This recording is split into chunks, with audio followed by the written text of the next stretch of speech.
Radical. So River State goes up to Montana State. So on Monday, and then the Big Sky tournament's in Boise over Fukushima, 311. Yeah. So Damian Lillard never played an NCAA tournament, and I want to talk about this because everybody thinks these NBA scouts are some kind of gurus and these brilliant geniuses. No, they're not.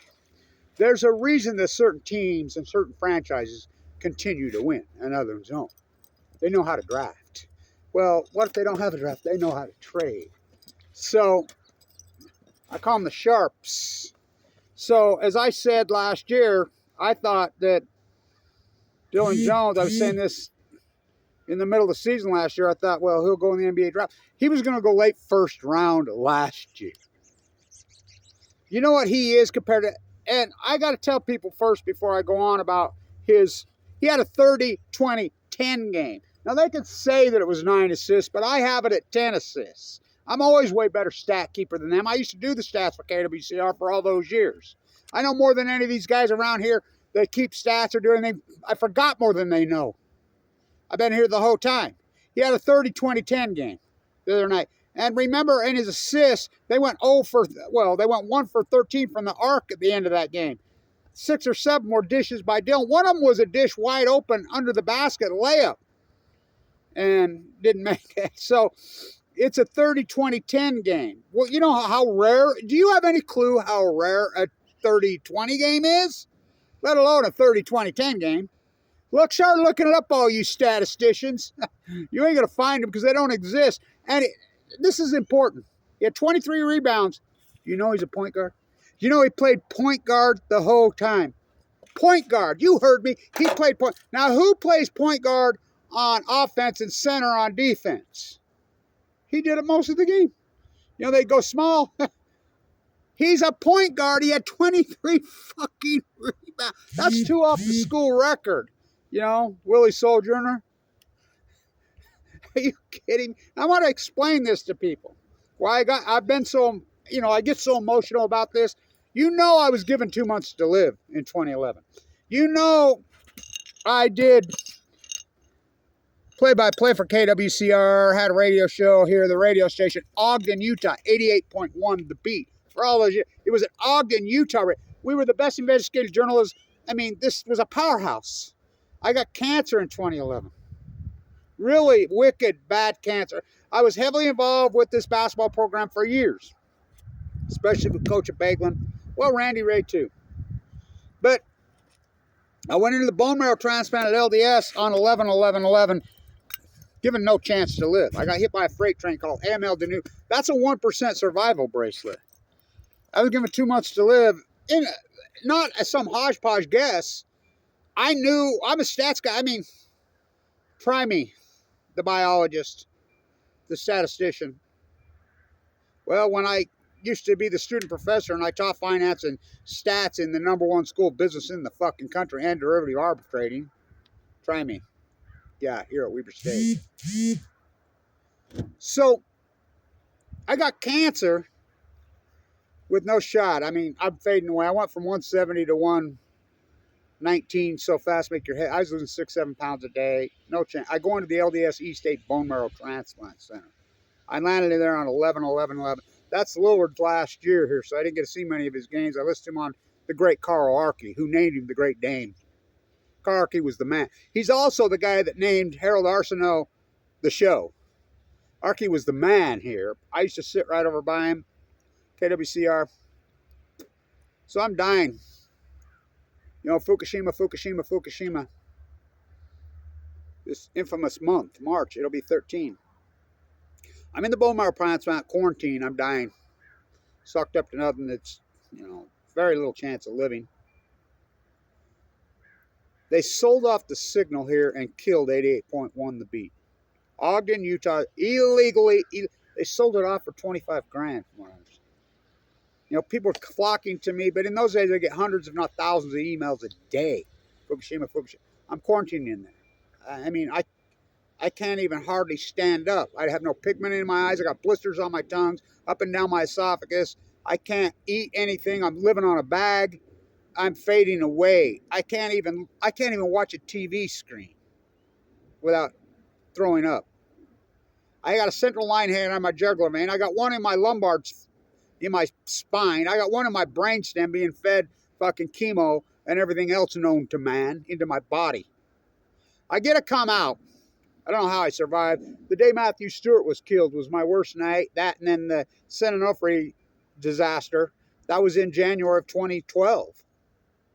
I get to come out in late February of 2012 after they just couldn't keep me out just for a little while. Then I had to go back in, walking like this. Me and my nurse come to the Bracket Buster game. This place was pretty full. I think it was Lillard's best game. I knew then. I always knew with Lillard. Lillard was borderline arrogance with his confidence. Lillard would tell you right to your face, I'm playing in the NBA. Randy Ray didn't believe it. Randy Ray freaking had to have, and I was friends with McCoy. What a great player. But got to go with that left, Jerry Carding. The greatest player ever played here, Jerry Carding. Oh, dropped it. Oh, he dropped that crown, didn't he, Jerry? Oh, he didn't drop it. He got passed. I would have never believed it. He got passed. I would have never believed anybody could pass Jerry Carding. Dillon Jones passed him.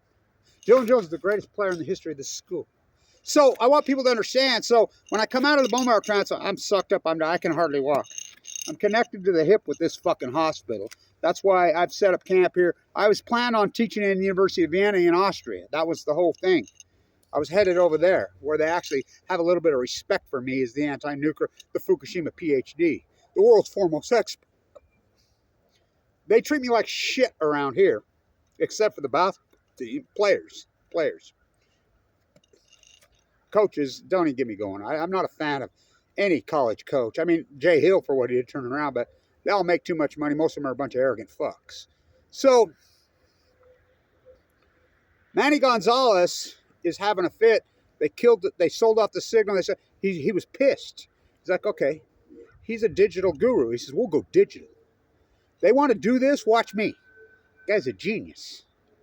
He's begging me to come back and do my radio shows on, the radio, like, because it was Ogden, Utah. Not even just the university. It belonged to, it was the most powerful FM station in this freaking state. It was the strongest investigative journalism, fucking, probably so-called college radio, but it was community radio in the country.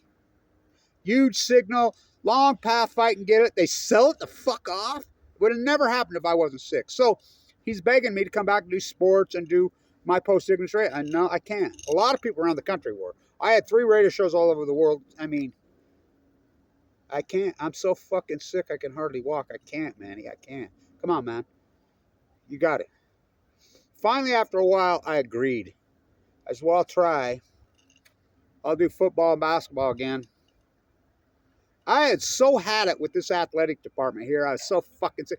The corruption that went on the football program. And, of course, then Jay Hill came around. I look back on it, and I don't think people realize that a big part of my healing, I've had open heart surgery twice. I've had emergency gallbladder. I lost my teeth.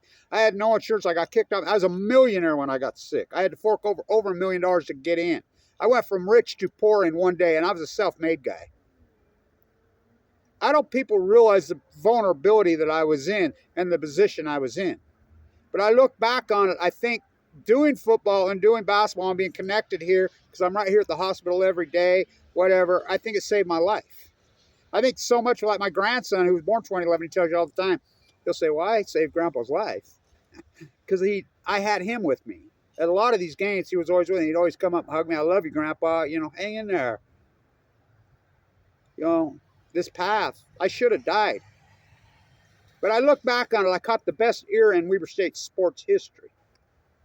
And I was so lucky, and I became involved so intimately with the football program and the basketball program here. And I look back at the athletes. Are you kidding me? Oh, my God.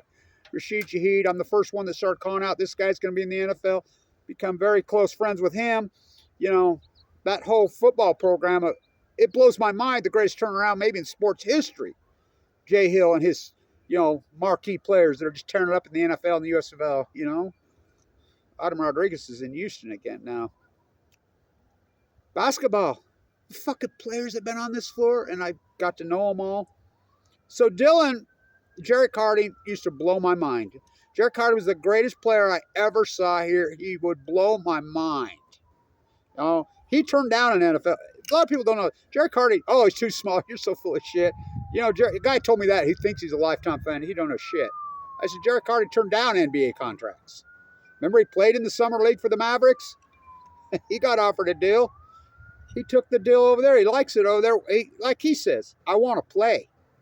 I'm not going to be. And I talked to Jarek. I says, don't you dare do what Ballin Boy did and Sieglin and let this NBA put you on, this short list where you don't play. They'll give you a contract. You're just going to waste a couple years of your life, make some money. You can make that much in Europe. Ask Joe Ballin Boy. What a fucking player. What a fucking player. 2020 guy here, the only one ever, I think. Harold Larson on the show had 2020 games. And Joe Ballin Boy. Nobody ever had a 30-20, let alone a 30-20-10. They can say 9. I'm still, like I told Dillon last night, I said, they can say whatever they want. I'm a better statistician than they've ever dreamed of being. Go ask fucking Randy Ray when he was here. Go ask fucking, well, you can't, Baglin.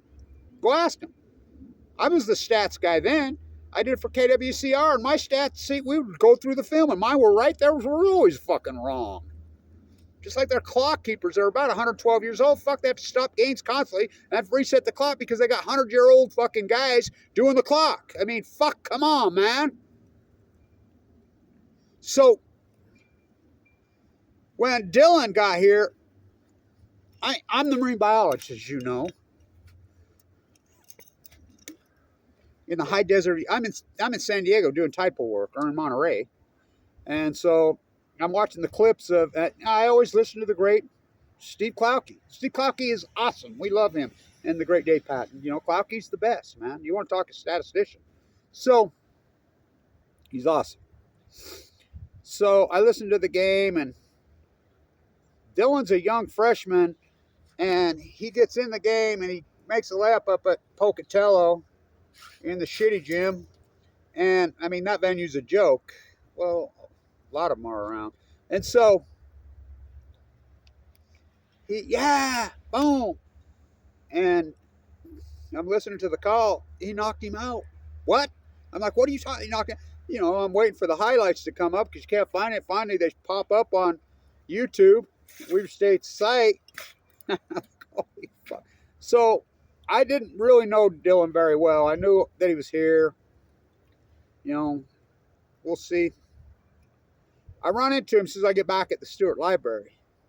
It's the same place I had that last really good interview with Jerry Carty when Jerry Carty broke the record here. You could play back the tape that morning. I said, Jerry, come here. Do an interview with me. Okay. I says, listen, he won't cut you loose, Randy Loose. You could score 50 anytime. The whole world's on you. You're going to break the records tonight. Do your thing tonight. I mean, just go. I mean, ignore this whole, just do what you do. Fuck, he had 25 in the first half. He set the all-time record in here that night against Montana. And so, I ran into Dillon at the same place. And I'm like, wow. I says, you did something that I've always wanted to do my whole career. And he says, what's that? Knock out a Big Sky referee. They're the worst, by the way. And he, you know where you get demoted when you're a Big Sky referee? You know where you go after that if you get demoted? You do junior high games around here. Or church basketball. So he says, God, I didn't mean to. I said, yeah, that was crazy. But anyway, so I remember a couple weeks later, they're around. I see them in the Union, and they're all sitting around, and we start talking. I said, well, Hardy never played in the NCAA tournament either. Remember, they were up by 7 points right at the end of that game? I was in San Luis Obispo type one watching that game on TV at the bar. Fuck, Patrick McCormick almost drove me in the ocean that fucking night. When they were playing North Dakota State, and they had home games in Salt Lake. Remember? First round was going to be in Salt Lake. North Dakota State got dry here. They were ahead by 7 points with like 50 seconds and lost. Harding was a freshman. So, I still don't believe that game. But that's Weaver State basketball for you. So, I told him, I said, Damian Lillard never played an NCAA. What are you talking about? He's going, no. Randy Ray's never won an NCAA tournament game. No, they didn't know, the great Damian Lillard's the greatest recruiting tool in the history of this school. Go ask Jerry Carty. Why'd you come to Weaver State? Damian Lillard, my favorite player. Because, I mean, Lillard is what Lillard's done in the NBA. Well, come on, man. He's Damian Lillard in the NBA. He blows my mind. Is anybody from any school ever going to get close to him? But think about it. He did that his first game in the NBA right off the get as a freshman, or as a rookie of the year. Fuck, they didn't even know his name. Here's the fucking bookstore. You know, and I talked to him. They didn't even know Lillard's name, and then he's rookie of the year. They're selling fucking, they got billboards and buses with him on selling their jerseys. I have the last jersey of that first batch. Tim gave it to me to do the play-by-play to give the games. By the way, the best athlete in the history of the school of this era was McKay. Who's he? He was the mascot, the national champion tumbling 3 or 4 years. I'm friends with him. I was. I got quite the story of how they ran him out. I had him sign it. So, as I've watched, I've been so intimately involved with this program in football and basketball via the radio station, so they got rid of me. What did they were not doing sports anymore. Why? Corruption inside. Manny got so fucking pissed and left. I said, you leave, Manny, it's over. Fuck, he was a genius, man. He bolted. I said, it's over. They're going to get rid of the whole fucking thing, which they have. They don't even do sports anymore. So I says, okay, I'll just fucking podcast it, do whatever. I don't give a fuck. You know, how do you get fired from a job that don't fucking pay? Well, take on the hardcore subject matter, the Wattis curse. So, Dillon Jones was no fucking mega superstar like Damian Lillard was in high school. No. Played center down there in high school. Damian Lillard was a mega superstar in college. Mega superstar. Why didn't everybody recruit him? Because he's from Oakland. You know, and that's how these big blue blood universities are. You know, they want a certain prototype. Lillard shattered that whole paradigm. We knew what he was when he got here. I'm like, fuck. I was telling everybody, you got an NBA player. Fuck, everybody knew it in high school, including him. He would tell you straight up to your face, oh, I'm fucking playing in the NBA. I knew he was going to be a fucking first rounder. Everybody used to laugh at me. I'm like, but that's not the case with Dillon Jones. Dillon Jones would come off the bench as a freshman. Okay. His sophomore year, he was pretty good. He was pretty good, but he was no superstar. It was his junior year last year. I started to see it. I'm like, oh, look at this fucking guy. I started calling him Dillon Magic Jones in his junior year early. I'm like, this fucking guy plays point guard. Look at him rebound. He's a double-double machine, you know, and then he started scoring more, started shooting better, started fucking stealing, started using both hands, and he just evolved. So I'm like, I'm the first guy to start saying, yeah, we won't see him again. He's going first round. He was a done deal late first round pick last year. You know what he is compared to last year? Fuck. So he made the decision right then to come back, and he came back. And I really thought, well, I don't know if that's the best decision or not. Oh, was it the best decision? His evolution this year actually blows my fucking mind. Now, I've always been really close with Dillon. He and I, he picks my brain. He's open-minded. And Dillon was a different type of player than even Jarek Harding and or Joe Bollenboy or Jeremy Sieglin or Scotty Bamford. Those guys were extremely confident young men. I mean, those guys were borderline arrogant, every one of them. I mean, they just had that about them. From the time they got here, they didn't have to develop. They had it. Those guys were that way from the beginning. Not Dillon. Dillon Jones would get down on himself, whatever. So I've always made a real point to go visit with him. When nobody used to line up and visit with him at the games, I'd go visit with him. I says, not Dillon, man. And I would talk him up. And in the reality, I wouldn't falsify it. I'd tell him, you know what you are? And then the old man Freeze, would do the same thing. I introduced him to old man. I said, look, old man Freeze is the first guy that says Dillon Jones is better than Dillon or Lillard at this point. You know, he's 96 years old. You know, and I'm like, I don't think so. He says, oh, I know so. He was right. So I would always make sure I had a long conversation with Dillon and talk to him about, and he would pick my brain. I said, no, Dillon. You are all that, then some, buddy. You know, and so this went on for he and I. We're very close. And he was asking me last night, He knows why I'm so emotional about this, because I almost died. It's both of us growing together. Me surviving cancer. I mean, I was devastated. It was a freight train, socially, economically, philosophy. I mean, just hammered down into the dirt. There was nothing left of me, and trying to grow out of that. It was so brutal, so hardcore. As you know, I had open heart surgery last year. You know, Klauke gave me a call out in the hospital listening to the game. You know, my aortic valve, the chemo took it out, ruptured twice. I have a pacemaker. I come out of the hospital right across the street, and I could barely walk. First place I came to a game here. I come and I couldn't get down all the way. I couldn't even walk down the stairs. And Dillon saw me. He walks all the way across the court. Walks all the way up. I've been praying for you every day, man. What kind of person he is. Every single game, every time after that, how's the heart? How's it going, man? First things out of his mouth. And not fake stuff like so many people. You know, genuine. So he does his jerseys now made at Coleman. I'm in his ear about the usury. I says, you're a good Christian boy. Yeah. I says, you shouldn't have the stuff. You know, I don't agree with Lillard sports merchandise made usury. Get them made. You know, it's so iconic because his stuff he sells on the deals here, you know, they're made right here in Ogden. First ones that have been made in Ogden at Weber State in 40 years. 40. Dillon Jones did that. He's an iconic figure around here. He's the most loved player in the history of the school. I was playing towards the end. You should see people in there. He will stay there for 2 hours, give away his shoes to make sure that every single kid that lines up gets something from him. He don't care how long he stays. That's who he is. I mean, he blows my mind. So I've watched him evolve. This year, never seen nothing like it. Never. This is a fucking point guard who had 23 rebounds Thursday night. And guess who's defending him? Another NBA player. You don't think St. Thomas is going to play in the NBA? You're nuts. That kid is... He's being guarded by St. Thomas. He put up 30, 23 rebounds and 10 assists. And remember, his last 7 or 8 dishes, wide open guys missed him. He could have easily had 17 or 18. Those kind of numbers don't happen in college. But they play 20-minute halves.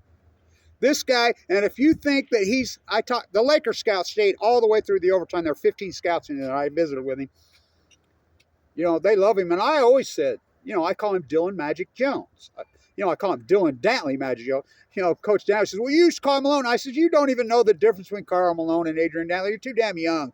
That's not what the fuck I called him. Like I said, I'm not a fan of coaches. I really think they're overpaid, arrogant dicks, all of them. You know, except Jay Hill, but he did. But players, I'm the players guy here. The kind of talent that's been on this fucking floor, are you kidding me? And I've been involved. Jeremy Sieglin, Joe Ballenboy, Scotty Bamford. What's his name? Just wrote a piece down in Albuquerque, called him the greatest native New Mexico basketball player in the history of the state. So, if I told the Lakers scout, you know, because the Celtics want him bad, and I told Dillon, I still think the Lakers are going to take it despite the Celtics, but they want him. Everybody wants him. But I said, you think he's going to be hanging around for a late number 15, 16, 18 trade? You, Karl Malone, 13, John Stockton, dream on. I says, who's the greatest draft steal in the last 20 years? He says, I know who you're going to say. Well, who am I going to say? Of course, Lillard. I looked around. Well, was he? Unquestionable, he says. His exact words. Well, who do you think this guy's going to be? This guy will be a superstar in the NBA. There's absolutely no doubt in my mind. Fuck it. He's a point guard. But, I mean, he just like Magic. He reminds me of Jack, but he shoots better than Magic. He's not as tall as Magic, but he's got that 6'11" wingspan. Position. Who the fuck does that? He'll be playing center. He'll get the rebound. He'll take the dribble drive and at the rim. He'll fight at the rim and fight at the rim. Do you know that game against Northern Colorado? 11 for 11 from the line. He's had 5 shots now with the game's on the line. The entire arena knows he's getting the fucking ball. Both teams, whatever, and he's 5 for 5. He's clutch. I have never seen so. He's. I feel like you're gonna start crying, Kev, are you? Maybe. I don't think people realize I've hit the 12-year mark. How hardcore it is, and how this basketball program and these football players and this. I've been stuck here because I'm connected to the hip with that fucking hospital. I have a pacemaker now. I've had my heart ripped out of my chest and help. The team doctor here is my doctor. For real, Matson's my doctor. I walked at Matson and I told him, because he missed it for 5 years when they replaced the aortic valve in 2017. I always thought it didn't work. Collado, that dumb fucker, I says, it's not working. I'm losing weight. I'm fading away. I don't know how I didn't die. The 2017 to 2024 era was so physically brutal on me. I mean, pain, whatever, shriveling up. I mean, I look back, I don't know how I'm alive. It ruptured last year and just blew up. I have a transplanted aortic root. I have a harvested artery bypass. I told Dr. Matson in there the other day, I says, he says, yeah, Kev. God, we missed it, man. I says, I don't blame you. It wasn't your fault. You were listening to the cardiologist. Collado missed it. And it was your young intern, young Hansen, who finally figured it out. And Dr. Goff, who I grew up here, Ogden High, Thomas Blanch, my uncle right there, the heart surgeon. He says, Kevin, I fixed it.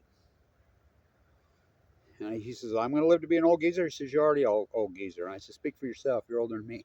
They honored him at halftime at the game the other night. And the IHC was in there giving away beanies and whatever. And it was their night, the heart unit. And I walk in and everybody at the table all know me.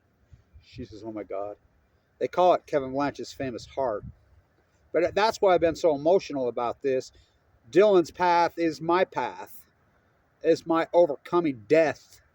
Psychologically, it beat me down so fucking hard. I've been beaten down so fucking hard psychologically, taking on the nuclear energy. The university turned their back on me, which is a whole other dissertation. The school, but I did so much work here for so many years, and they could have paid for my, it's a long story, but that's why it's so emotional to me, to watch a young guy like him. He would get down. So Dillon, don't get me wrong, Lillard got down too when he broke his foot, almost quit, and came up. But Dillon really, I don't think Dillon really understood who he was. It took him time, and I would always talk to him. No, you're a superstar, dude. You're going to be a mega superstar. I remember one time he told me, I says, I've changed your name. I call you Dillon Magic Johnson. He says, oh God, you're making my head really Dillon Magic Jones grow. I says, yeah, like the rest of you. I've never seen an evolution of a player like this in my life, ever. I was a famous old coach here in Utah, AAU coach, undefeated teams. Go talk to some of my young players. My dad was a famous coach. Never have I seen a player develop and grow like he's grown. They go to Montana State Monday, then into the tournament in Boise. They need to win that fucking trade. That tournament is tough as hell because of the COVID situation. You got fucking 27-year-olds you're playing against. The whole COVID thing is so unfair to. Dillon Jones has done it traditionally, just like Lillard did it traditionally. They haven't jumped from school to school. He hasn't had an extra year of eligibility. He could have. He's done it in 4 years, old school. Freshman, sophomore, junior, senior. He could get another year but he's, next year. I really think he'll end up being Rookie of the Year next year. He's Lillard. He's going to tear it up. He can go with the left now. I told some guys last night. There's all kinds of guys hanging around. His people, coaches. I says, hey. You ever seen in college basketball a point guard, or even in the NBA, a point guard get 23 fucking rebounds in the history of basketball? Have you ever seen that? Has anybody ever seen that? Hey, anybody ever seen a point guard get 23 fucking rebounds in a college basketball or an NBA for that game? And they're like, no, crisis. I have. Thursday night, he's standing right fucking there. The guy blows my fucking mind. He's the best player in the history of this school. He passed Jerry Carding. And Jerry Carding, He passed the great Damian Lillard, Joe Bollenboy, Jeremy Sieglin, Scotty Bamford, Ruben Nemhart, Jimmy DeGraffeney, Willie Sojourner, Justice Thigpen, Gene Vischer, Bob Davis, Brady Small. These incredible. He's the greatest player in the history of this school. I sit there and I watch him. If I can't believe this place wasn't sold out every night just to watch him play. I was like, oh, the things I mean, some of the shots he made last night, driving through the lane, three guys all over, switch his hands. I mean, he got that step back fade now. I mean, at one at the rim, like, and if you don't know anything about Adrian Dantley, fighting at the rim, scoring machine, that's him. He reminds me more of Dantley than even Magic, so I call him Dillon Dantley Magic Jones. And he's iconic. Had his shirts made here because of the person that he is. So he needs to win that tournament. He promised me that he would win a tournament game. I keep telling him, last chance, buddy. Last chance. And so people wonder why I'm so emotional and I'm so connected. Basketball metaphors matter. I remember when I was a little boy, I had this autistic brain. Well, not autistic. I mean, they diagnosed it, but I wasn't. This big brain, blah, blah, blah. T.O. Smith's wife was my second grade teacher. Mrs. Smith, Olin Walker's mother.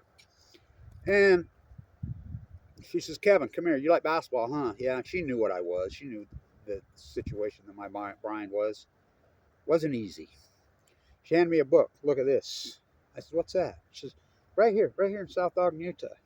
That's a drawing by a historian. Drew that about Shoshone natives playing basketball.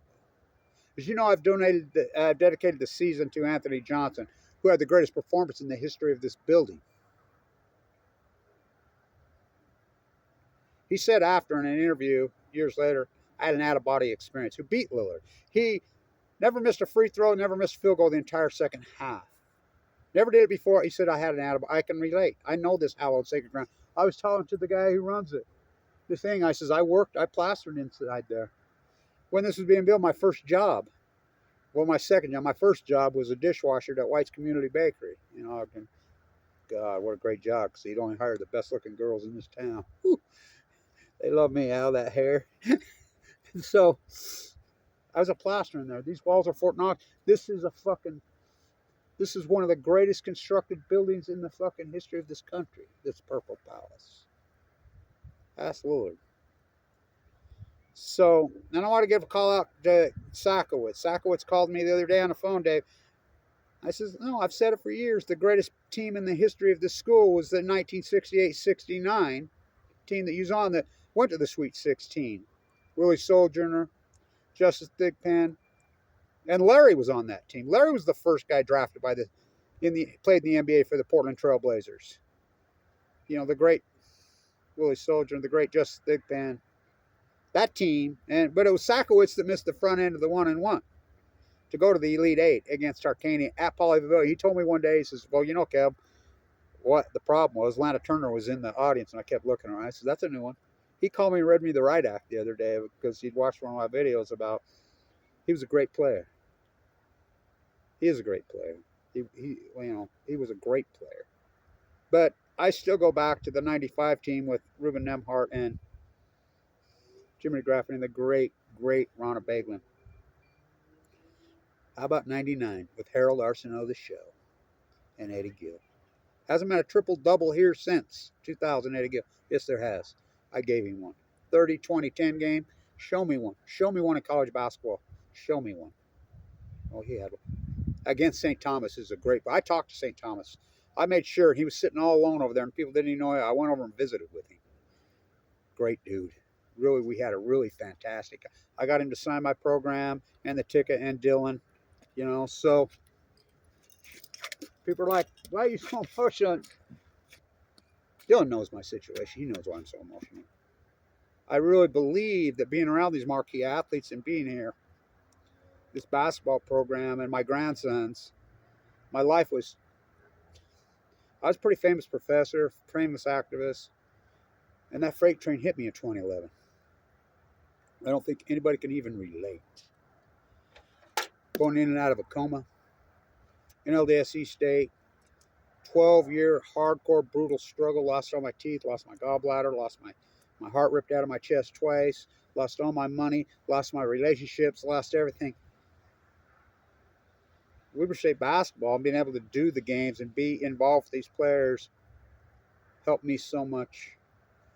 And the love that I was given to by players. These players treat me with so much respect because I treat them with respect. It's a two-way street, you know. Dillon Jones is a marquee, iconic figure, not just in basketball, in Ogden, Utah, cultural history. Shirts made here. He's going to be a cultural figure. Win, lose, or draw, his evolution. He kisses the court at midcourt. Everybody in the arena was almost crying. He's that kind of player. It's more than basketball. It's way more than basketball. It's overcoming. He said it in his press conference last night. He says, I had these mental hang-ups, these demons, you know, and I overcome. You know, and I surely knew that. I surely knew that he had confidence issues. And I made sure that I spent time with him after every game and would visit with him and talk to him and help him psychologically as much as I possibly could in a reality way, not false bravado. I'm like, look, dude, the way you're going, you're going to have the world at your fingertips. You're going to be this iconic. Do not kid yourself. I know. So does old man Freeze. And he had told him, old man Freeze says this. He's the first guy that started calling out Damian Lillard, you're going to be a superstar in the NBA. I says, well, he'll go to the NBA. I don't know. I says, oh, no, he'll be a superstar in the NBA. Go talk to him about this guy. I mean, they visited last night. He's 96. So that's why I've been so emotional. I feel like this iconic run because Jay Hill's program's over because they brought in this new guy. And, you know, the great Abraham Williams went to Idaho, you know, these marquee players. There's still marquee players on this basketball program, and they're not done yet. You know, I had talks with them all last night. You need to go up and win that fucking tournament, which ain't easy. You know, but they need to. There's first round games in Salt Lake this year. And, well, why do you think we'll get a, so Arnie Farron died this year? Who's that? I made sure I told Dillon about Arnie Farron. Arnie Farron went to Ogden High School, born and raised Ogden. He was head of the NCAA committee. He passed away this year. Be perfect. Not to mention Wat Masaka. Why is his name not retired in here? 2 national championships at Weber State down at the college, the old JC. First player color in the history of the NBA is from Ogden, Utah. Huh. How about, we were talking about Alan Holmes the other day, man. That's, old man Freeze says that's the reason I became a Weber State fan in 1950, because Garner down at, not Vern, the great Vern Garner here, wouldn't play Alan Holmes. So they played at Weber State, won national championship down at the old gym. That's Byron Scott's real father. Yeah, Byron Scott's from here. So basketball metaphors matter. And so Dillon Jones will be a superstar in the NBA and in life. There's no doubt in my mind. I think every player on this team, almost every player on this team, is going to play professional basketball. You think about the players and the athletes that have been here and the young men that have developed and what they are and who they are, it actually blows my fucking mind. They haven't been able to win, but it's not if you win or lose. It's how you play the game. You show me a player. Show me a point guard in the history of basketball. He played point guard the whole game. 23 rebounds in a college basketball game. Show me one. Show me one. Stand